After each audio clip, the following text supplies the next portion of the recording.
स्वागत है आप सभी का अथर्व क्लासेस पर। आज की मध्य प्रदेश महिला पर्यवेक्षक की क्लास में हम सामान्य ज्ञान, जो कि आपकी सिलेबस की सेकेंड यूनिट है और इसके अंतर्गत शारीरिक संरचना के सभी महत्वपूर्ण प्रश्नों को पढ़ेंगे, जिसमें सभी चैप्टर्स, जिसमें पाचन तंत्र, ग्रंथियां, प्रजनन तंत्र, किशोरावस्था में विकास और प्राथमिक उपचार को कवर किया गया है। और इस वीडियो में आपको सभी चैप्टर्स के मिक्स क्वेश्चन मिलेंगे, तो वीडियो को पूरा जरूर देखिएगा। और अगर आपने अभी तक चैनल सब्सक्राइब नहीं किया है तो चैनल को सब्सक्राइब जरूर करिए। तो आइए समय व्यर्थ न करते हुए आज की क्लास शुरू करते हैं। क्लास शुरू करने से पहले आप लोग भी साथ में क्वेश्चन के आंसर जरूर लगाइए और कमेंट बॉक्स में जरूर दीजिएगा। तो आज का हमारा पहला प्रश्न है, भीमकायता का क्या कारण होता है? तो ऑप्शन है एड्रोजन की अधिकता, थायराइड ग्रंथि की अति सक्रियता, पीयूष ग्रंथि की क्षीणता या उपर्युक्त सभी। तो भीमकायता का कारण होता है पीयूष ग्रंथि की क्षीणता। तो इसका राइट आंसर क्या होगा? Option number C. अगला प्रश्न है, मानव शरीर के लिए आवश्यक अमीनो अम्ल को अति आवश्यक कहा जाता है, क्योंकि तो ऑप्शन दिए हैं, ये सभी भोज्य पदार्थों में उपस्थित नहीं होते हैं, ये अधिक ऊर्जा प्रदान करते हैं, ये मानव शरीर में पर्याप्त मात्रा में संश्लेषित नहीं होते हैं, उपयुक्त सभी। तो प्रश्न में कहा गया है कि मानव शरीर के लिए आवश्यक अमीनो अम्ल को अति आवश्यक कहा गया है, क्योंकि ये सभी भोज्य पदार्थों में उपस्थित नहीं होते हैं, ये अधिक ऊर्जा प्रदान करते हैं, ये मानव शरीर में पर्याप्त मात्रा में संश्लेषित नहीं होते हैं। तो इसका राइट आंसर क्या होगा? ऑप्शन नंबर डी, उपर्युक्त सभी। अगला प्रश्न है, बीमारी को बढ़ने से रोकने के लिए किए जाने वाला उपाय कहलाता है? तो ऑप्शन है प्राइमरी रोकथाम, टर्शियरी रोकथाम, सेकेंडरी रोकथाम या इनमें से कोई नहीं। तो बीमारी को बढ़ने से रोकने के लिए जो किया गया उपाय है वह सेकेंडरी रोकथाम के अंतर्गत आएगा। तो इसका सही आंसर क्या होगा? ऑप्शन नंबर सी, सेकेंडरी रोकथाम। अगला प्रश्न है, यूस्टेकियन नलिका ग्रसनी से प्रारंभ होकर कहाँ खुलती है? तो ऑप्शन है कान के बाहरी भाग में, कान के मध्य भाग में, कान के अंदरूनी भाग में या उपर्युक्त में से कोई नहीं। तो इसका सही जवाब होगा ऑप्शन नंबर सी, कान के अंदरूनी भाग में। अगला प्रश्न है, वयस्क व्यक्तियों में सामान्य नाड़ी स्पंदन दर होती है? तो ऑप्शन है 75 प्रति मिनट, 74 प्रति मिनट, 76 प्रति मिनट या 72 प्रति मिनट। साथ में आप लोग भी क्वेश्चन के आंसर जरूर दीजिएगा कमेंट बॉक्स में। आई होप इस प्रश्न का आंसर आप लोगों ने दे दिया होगा कि वयस्क व्यक्तियों में सामान्य नाड़ी स्पंदन दर कितनी होती है। तो इसका सही जवाब होगा ऑप्शन नंबर डी, 72 प्रति मिनट। अगला प्रश्न है, मासिक चक्र के लगभग कितने दिन बाद डिंब ग्रंथि से डिंब का उत्सर्जन होता है? तो ऑप्शन है 8 दिन, 14 दिन, 21 दिन या 28 दिन। तो मासिक चक्र के कितने दिन बाद डिंब से, जो डिंब ग्रंथि है उससे डिंब का उत्सर्जन कितने दिन बाद होता है? 14 दिन बाद होता है। तो इसका सही जवाब क्या होगा? ऑप्शन नंबर बी, 14 दिन। अगला प्रश्न है, भारत में महिला प्रजनन आयु कितनी निर्धारित की गई है? तो ऑप्शन है 18 से 54 वर्ष, 21 से 55 वर्ष, 15 से 44 वर्ष या 23 से 56 वर्ष। तो इस प्रश्न का सही आंसर होगा ऑप्शन नंबर सी, 15 से 44 वर्ष भारत में महिला प्रजनन आयु निर्धारित की गई है। अगला प्रश्न है, पुरुषों में की जाने वाली नसबंदी को क्या कहते हैं या नसबंदी क्या कहलाती है? तो ऑप्शन दिए हैं ट्यूबोक्टोमी, बेसेक्टोमी, प्रोस्टेक्टोटोमी या लेप्रोस्कोपी। तो पुरुष नसबंदी को बेसेक्टोटोमी कहा जाता है। तो इसका सही जवाब क्या होगा? Option number B. और अगर यहाँ पर आपसे प्रश्न पूछा जाए कि महिला नसबंदी को क्या कहा जाता है, तो महिला नसबंदी को ट्यूबोक्टोमी कहा जाता है और पुरुष नसबंदी को वेसेक्टोमी कहा जाता है। तो इस प्रश्न का सही जवाब होगा ऑप्शन नंबर बी। अगला प्रश्न है, दूध का स्कंदन किससे होता है, तो ऑप्शन है कैसीन द्वारा, पेप्सिन द्वारा, रेनिन द्वारा या ट्रिप्सिन द्वारा। तो याद रखिए कि दूध का स्कंदन किसके द्वारा होता है, रेनिन द्वारा होता है। तो इस प्रश्न का सही जवाब होगा ऑप्शन नंबर सी, रेनिन द्वारा। अगला प्रश्न है, मानव का यकृत होता है, तो ऑप्शन है 5 पाली युक्त, द्विपाली युक्त, 3 पाली युक्त या 4 पाली युक्त। तो मानव का यकृत द्विपाली युक्त होता है। तो इस प्रश्न का राइट आंसर होगा ऑप्शन नंबर बी।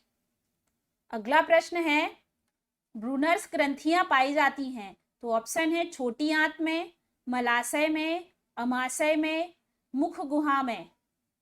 तो याद रखिए जो ब्रूनर्स ग्रंथियां हैं वह छोटी आंत्र में पाई जाती है। तो इस प्रश्न का राइट आंसर क्या होगा, ऑप्शन नंबर ए। अगला प्रश्न है, लार में पाया जाने वाला एंजाइम है, तो ऑप्शन है पेप्सिन, ट्रिप्सिन, टाइलिन या काइनोट्रिप्सिन। तो लार में पाया जाने वाला एंजाइम कौन सा है, टाइलिन है। तो इस प्रश्न का सही जवाब क्या होगा, ऑप्शन नंबर सी, टाइलिन। अगला प्रश्न है, सबसे बड़ी लार ग्रंथि कौन सी होती है, तो ऑप्शन है सबलिंगुअल ग्रंथियां, पैरोटिक ग्रंथियां, सब मैंडिबुलर ग्रंथियां या सब मैक्सिलरी ग्रंथियां। तो सबसे बड़ी लार ग्रंथियां कौन सी होती हैं, पैरोटिक ग्रंथियां। तो इसका राइट आंसर क्या होगा, ऑप्शन नंबर बी।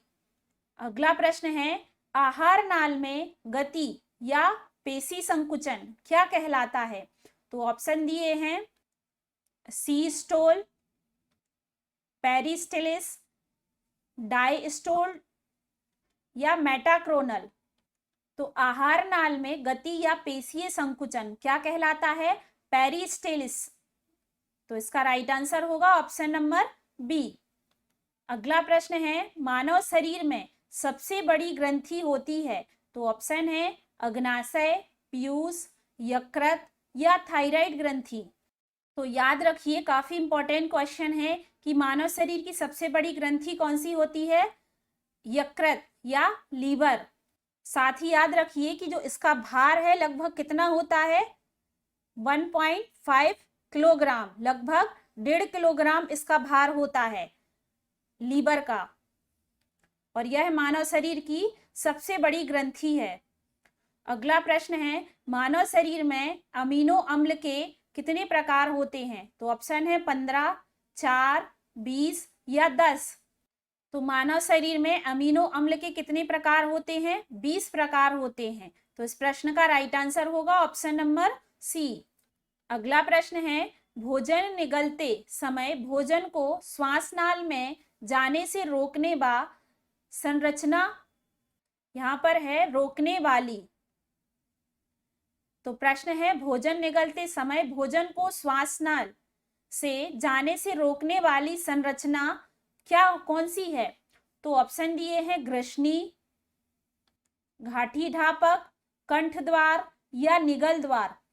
तो प्रश्न में कहा गया है कि श्वासनाल में जाने से रोकने वाली संरचना क्या कहलाती है या कौन सी होती है जो भोजन निगलते समय, तो यह क्या कहलाती है, घाटी ढापक। तो इसका राइट आंसर क्या होगा, ऑप्शन नंबर बी। सॉरी, इसको पढ़ेंगे घाटी ढापन।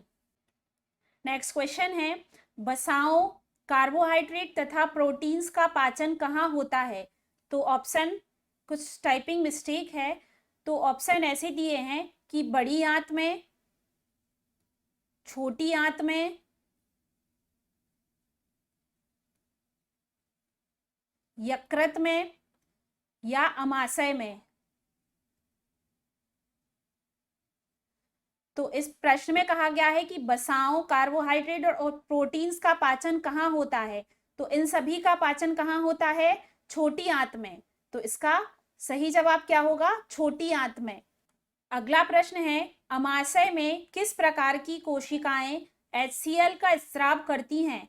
तो ऑप्शन है मुख्य कोशिकाएं, कुम्फर कोशिकाएं, अम्लजन कोशिकाएं, श्लेष्मल कोशिकाएं।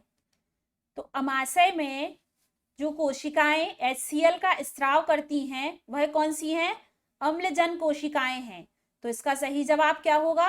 Option number C. अगला प्रश्न है लाइसोजाइम्स कहाँ पाए जाते हैं? तो ऑप्शन है लार में, आंसुओं में, ए और बी दोनों में, या माइक्रोकांडिया में। तो याद रखिए कि लाइसोजाइम्स कहाँ पाए जाते हैं? लार में भी और आंसुओं में भी। तो इसका सही जवाब क्या होगा? ऑप्शन नंबर सी, ए और बी दोनों। सशक के दांत कैसे होते हैं? तो ऑप्शन है गर्तदंती, द्विदंती, विषमदंती, या ये सभी। तो सशक के दांत गर्तदंती, द्विदंती, विषमदंती ये सभी प्रकार के होते हैं। तो इसका राइट आंसर होगा ऑप्शन नंबर डी। अगला प्रश्न है हमारे शरीर में यकृत में संग्रहित होता है? तो ऑप्शन है vitamin B12, vitamin A, vitamin D, या विटामिन, या ये सभी। तो हमारे शरीर में यकृत में संग्रहित होता है विटामिन B12, विटामिन ए और विटामिन डी, ये सभी संग्रहित होते हैं। तो इसका राइट आंसर क्या होगा? ऑप्शन नंबर डी, ये सभी। अगला प्रश्न है रसाकुरों का कार्य होता है, या रसाकुरों का क्या कार्य होता है? तो ऑप्शन है पाचन, स्त्रावण, अवशोषण, या स्वांगीकरण। तो इस प्रश्न का सही जवाब क्या होगा? ऑप्शन नंबर सी, अवशोषण।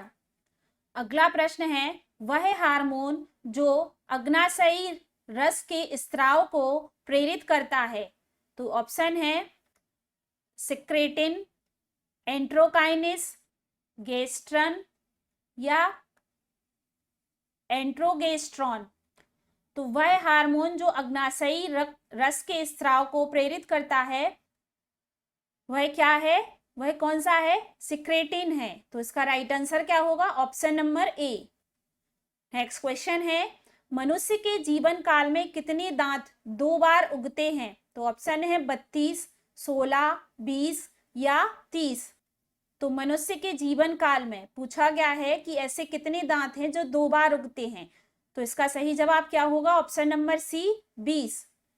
जो 20 दांत हैं वह सबसे पहले शिशु में 20 दांत होते हैं, उसके बाद दूध के दांत गिरने के बाद 32 दांत आते हैं। तो 20 दांत मनुष्य के जीवन काल में 2 बार आते हैं।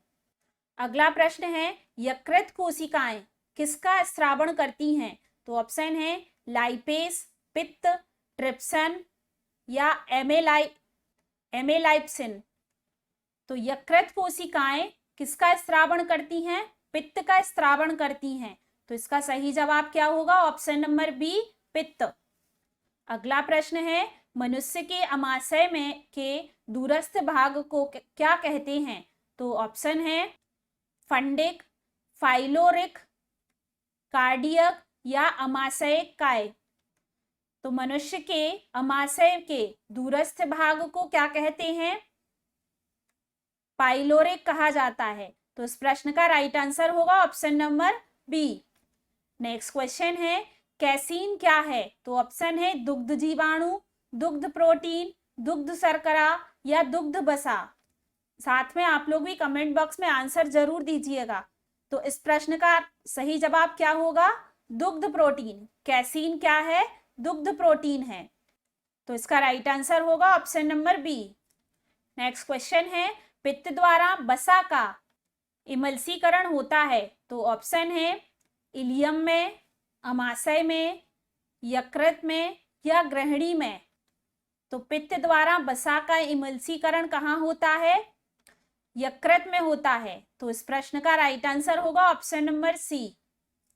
नेक्स्ट क्वेश्चन है किशोर का अनुभव कर सकते हैं, या किशोर क्या अनुभव कर सकते हैं? तो ऑप्शन है बचपन में किए गए अपराधों के प्रति डर के भाव को, आत्मसिद्धि के भाव को, या जीवन के बारे में परितृप्ति के बारे में, या दुश्चिंता और स्वयं से सरोकार। तो जो किशोर हैं वह दुश्चिंता और स्वयं से सरोकार का अनुभव कर सकते हैं। तो इस प्रश्न का राइट आंसर क्या होगा? Option number D. अगला प्रश्न है, किशोरावस्था होती है तो ऑप्शन है 13 से 14 वर्ष, 13 से 18 वर्ष, 13 से 16 वर्ष या 17 से 20 वर्ष। तो जो 13 से 18 वर्ष की आयु है वह किशोरावस्था कहलाती है। तो इसका राइट आंसर होगा option number B. Next question है, कौन सा कथन सर्वाधिक उपर्युक्त है? तो ऑप्शन है किशोरावस्था, काष्ठावस्था है, किशोरावस्था सर्वाधिक रचनात्मक विकास की अवस्था है, किशोरावस्था झंझावटों की आयु है, किशोरावस्था झंझावटों की आयु होते हुए भी रचनात्मक विकास की अवस्था है। सभी प्रश्न आपके एग्जाम की दृष्टि से काफी महत्वपूर्ण हैं। तो इस प्रश्न का राइट आंसर क्या होगा कि इसमें पूछा गया है कि कौन सा कथन सर्वाधिक उपर्युक्त है। तो डी प्रश्न को अगर हम देखेंगे, किशोरावस्था झंझावटों की आयु होते हुए भी रचनात्मक विकास की अवस्था भी है। तो इसका राइट आंसर होगा ऑप्शन नंबर डी। अगला प्रश्न है, यौवन की आयु कहते हैं तो ऑप्शन है पूर्ण किशोरावस्था, किशोरावस्था, बाल्यावस्था या ये सभी। तो यौवन की आयु किसे कहा जाता है? पूर्ण किशोरावस्था को। तो इस प्रश्न का सही जवाब क्या होगा? Option number A. अगला प्रश्न है, किस आयु वर्ग की लड़कियां तेजी से बढ़ती हैं? तो ऑप्शन है 12 से 14, 13 से 15, 10 से 12 या 11 से 14 वर्ष। तो 12 से 14 वर्ष की लड़कियां तेजी से बढ़ती हैं। तो इसका सही जवाब होगा ऑप्शन नंबर ए। अगला प्रश्न है, किशोरावस्था में किशोरों में कौन से गुण आते हैं? तो ऑप्शन दिए गए हैं, वीर पूजा की भावना, विपरीत लिंग के प्रति आकर्षण, कल्पना की प्रधानता या ये सभी। तो प्रश्न में कहा गया है किशोरावस्था में किशोरों में कौन से गुण आते हैं? तो उनके अंदर वीर पूजा की भावना, विपरीत लिंग के प्रति आकर्षण, कल्पना की प्रधानता, ये सभी गुण आते हैं। तो इस प्रश्न का राइट आंसर क्या होगा? Option number D. अगला प्रश्न है, विकास के किस काल को अत्यधिक दबाव और तनाव का काल कहा गया है? तो ऑप्शन है किशोरावस्था, प्रौढ़ावस्था, मध्यावस्था या वृद्धावस्था। तो किशोर के कौन सा काल है जिसमें अत्यधिक दबाव और तनाव का काल कहा गया है? कौन सी अवस्था है? किशोरावस्था है। तो इसका राइट आंसर होगा ऑप्शन नंबर ए। अगला प्रश्न है, पूर्वाग्रही किशोर या किशोरी अपनी किसके प्रति कठोर होते हैं? तो ऑप्शन है समस्या, जीवन शैली, संप्रत्यय, वास्तविकता। तो जो किशोर या किशोरी हैं वह अपने किसके प्रति कठोर होते हैं? तो वह अपनी समस्याओं के प्रति कठोर होते हैं। तो इस प्रश्न का राइट आंसर होगा ऑप्शन नंबर ए। अगला प्रश्न है, यदि किसी व्यक्ति को बिच्छू काट ले तो आप उसे निम्न में से क्या प्राथमिक उपचार नहीं देंगे? तो ऑप्शन है एस्प्रिन देंगे, एंटीहिस्टामाइन की गोली देंगे, बर्फ से दंत की सिकाई करेंगे या गर्म पानी से दंत की सिकाई करेंगे। तो इस प्रश्न का राइट आंसर क्या होगा? गर्म पानी से दंत की सिकाई करेंगे, ऑप्शन नंबर डी। अगला प्रश्न है, निम्नलिखित में से घाव का प्रकार नहीं है। तो ऑप्शन है कटा घाव, फटा घाव, कुचला घाव या इनमें से कोई नहीं। तो ये सभी घाव के प्रकार हैं, जिसमें कटा घाव हो या फटा हो या कुचला घाव हो, तो ये घाव के प्रकार हैं। तो इस प्रश्न का सही जवाब क्या होगा? इनमें से कोई नहीं, ऑप्शन नंबर डी। अगला प्रश्न है, कटने से लगे घाव, खरोच आदि के लिए प्राथमिक उपचार क्या है? तो ऑप्शन है साबुन से धोना, उबले पानी को ठंडा कर उससे धोना, घाव में से गंदगी निकालना या उपयुक्त सभी। तो कटने से लगे घाव, खरोच आदि के लिए जो प्राथमिक उपचार हैं वह क्या क्या है? साबुन से धोना, उबले पानी को ठंडा कर उससे धोना, घाव में से गंदगी निकालना। तो उपयुक्त सभी इसके प्राथमिक उपचार हैं। तो इसका राइट आंसर होगा ऑप्शन नंबर डी, उपरोक्त सभी। नेक्स्ट क्वेश्चन है, निम्न में से सबसे खतरनाक रुधिर स्राव का उदाहरण क्या है? तो ऑप्शन है धमनी रुधिर स्राव, सिरीय रुधिर स्राव, मृदुतकीय रुधिर स्राव या कोशिकी रुधिर स्राव? तो इसमें सबसे खतरनाक रुधिर स्राव कौन सा है? धमनी रुधिर स्राव। तो इसका राइट आंसर होगा option number A. Next question दिया है, किस अंग के रुधिर स्राव हेतु फीमोरल दबाव बिंदु को प्राथमिक उपचार के रूप में इस्तेमाल किया जाता है? तो ऑप्शन है हाथ, पैर, चेहरा या कंधा। तो इसका राइट आंसर क्या होगा? ऑप्शन नंबर बी, पैर। तो पैर ऐसा अंग है कि इसके रुधिर स्राव हेतु किसका? फीमोरल दबाव बिंदु को प्राथमिक उपचार के रूप में इस्तेमाल किया जाता है। तो इसका राइट आंसर क्या होगा? Option number B. तो आज की क्लास यहीं पर समाप्त करते हैं। आशा करते हैं आज की क्लास आपको पसंद आई होगी। अगर वीडियो पसंद आई है तो वीडियो को लाइक जरूर करें और ज़्यादा से ज़्यादा लोगों तक शेयर करें। चैनल पर सभी यूनिट की चैप्टर वाइज क्लास अपलोड कर दी गई हैं। अगर आपने वह नहीं देखी हैं तो चैनल पर जाकर जरूर देखें। उसमें हमने पहले चैप्टर्स के थ्योरी को डिस्कस किया है, उसके बाद उसके MCQs पढ़े हैं। तो एक बार चैनल पर जाकर विजिट जरूर करें। जल्दी हम अपनी अगली क्लास के साथ मिलते हैं। धन्यवाद।